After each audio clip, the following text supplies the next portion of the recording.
Hello, it's Colleen here, and I'm so glad you've been able to join me again today. I have a great topic for you on job interviewing. So, I spent several years in HR doing recruiting, and I'm here to give you my top 3 most effective job interviewing tips.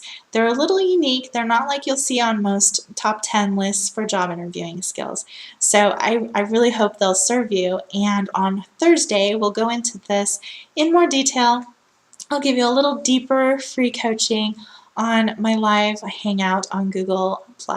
So follow me on Google+ for all the details there, and mark your calendar for Thursday, May 29th at 8:30 p.m. Eastern for some more live personal coaching on job interviewing. So let's dive right in.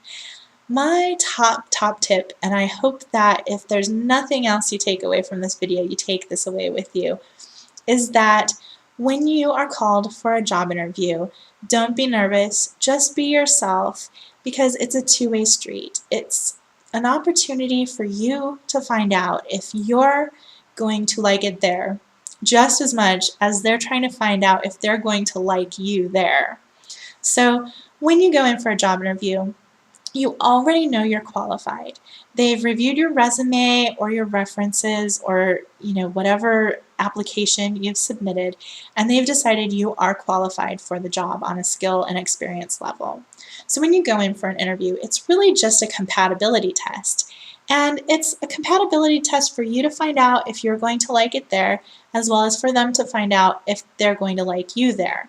So when you go in from that perspective, you're going to feel much more relaxed, much more comfortable, and you're going to really be able to have a much deeper, richer conversation with your interviewer and really find out the things that you need to know about the job and tell them the things they need to know about you. Now, my first quick tip about job interviewing is to show up early. I know it sounds like a total cliche, but it's so true. And here's what I recommend that's a little different. I recommend showing up 15 to 20 minutes early. Go ahead and go to reception and check in. Let them know who you are, who you're there to see, and what time you're supposed to be there. Let them know you're very early and ask if you can freshen up in the restroom before they call your interviewer. Now, it's important to ask them to hold off calling your interviewer because I can tell you from experience, when an interviewee is there 15 or 20 minutes early and I know about it right away, it makes me nervous because I may not be ready for them yet. And knowing that they're just sitting there in reception bored makes me a little uneasy. Likewise, it does for other people as well. So that's why I ask them to hold off. Then the next thing is go ahead and go to the restroom.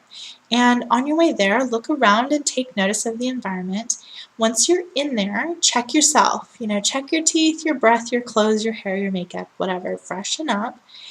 Be sure and take a couple deep breaths and relax. And do a little meditation, say a little prayer, whatever you need to do to really center yourself and feel comfortable and at ease. This is also a great opportunity for you to get acclimated. If you've come in and it's been really hot outside, it's a nice chance to quit sweating, or if it's been very cold, it's a nice chance to get warm. Warm up your hands. Make sure that handshake is going to be warm and dry. Washing your hands is a great thing to do before an interview because by the time your interviewer comes out, they'll be dry and warm and not sticky. You know what I mean, right? Then, as you leave the bathroom, if you're inside of the office area, given that the bathroom is not in a lobby or out in a stairwell or something, take a look around at the people, at the desks, at the environment, at any break rooms or kitchens you might see on your way back to reception, and take note of how, if things are modern or if they're run down, how people have decorated, how people dress. Do they dress trendy, classic, outdated? Things like that will start to clue you in to how you're going to feel and how you're going to interact there. It basically gives you a little snapshot of what it is like for you to actually work there. Pretend you actually work there and you're walking down the hall. Then, once you get into the interview, here's my tip number 2. Really pay attention to body language. So much of what we actually say is body language as opposed to our words.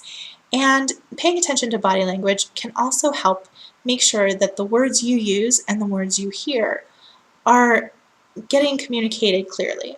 So watch your interviewer. If they're leaning in, this can mean two things. One, that they're very interested in what you're saying, which is awesome. Or two, they're just having a hard time hearing you or seeing you even. So if they lean in, that's a good opportunity for you to sit up a little straighter and lean in as well. And that'll do two things. One, it'll calm you. It'll allow you to speak more from your diaphragm so that you can speak more clearly to them if that's the problem. Leaning in also lets them know you're engaging and you are interested in them as well. Now, if your interviewer leans back, this is trouble. Basically, leaning back means that you are somehow overwhelming them and they need some space. You're invading their space. Maybe you're a little nervous and you're gesturing a lot, or you're very excited and you're being over enthusiastic. So check yourself on that and see if that's authentic to your personality or if you're just hyped up. And maybe just take it down a notch. If they lean back and if they actually start to turn away from you, this is terrible. This means you've said something that they don't like, or they just want the interview to be over for some reason. So really pay attention to that if they actually turn their torso away from you. That's your opportunity to either bring it back, somehow, go back on topic, engage them somehow with a good question, a thoughtful question, or it's your chance to realize that you just need to wrap up and get out. And this is your judgment. It depends on how much you want the job, whether you think you're a good fit. At the same time, you may find that when they turn away and you notice that, it might be a relief because maybe you feel like it's not going well either and you are looking for a way to get out. So that'll be really easy. So other body language tips and tricks we can talk about on Thursday. There are tons of them. But those are the two main ones, being engaged or being disengaged, and, be sure to manage those. And managing your own as well. Watch yourself if you're getting overly excited. Take a deep breath and relax. When your interviewer is talking to you is a great opportunity to go ahead and breathe deeply in through your nose and back out through your nose quietly. But go ahead and do those deep belly breaths that will relax you and really bring you back to a centered place where you'll be able to remember your questions and you'll be able to respond to them appropriately. And it'll also remind you to bring those key points in, that we all go into an interview armed with our key points.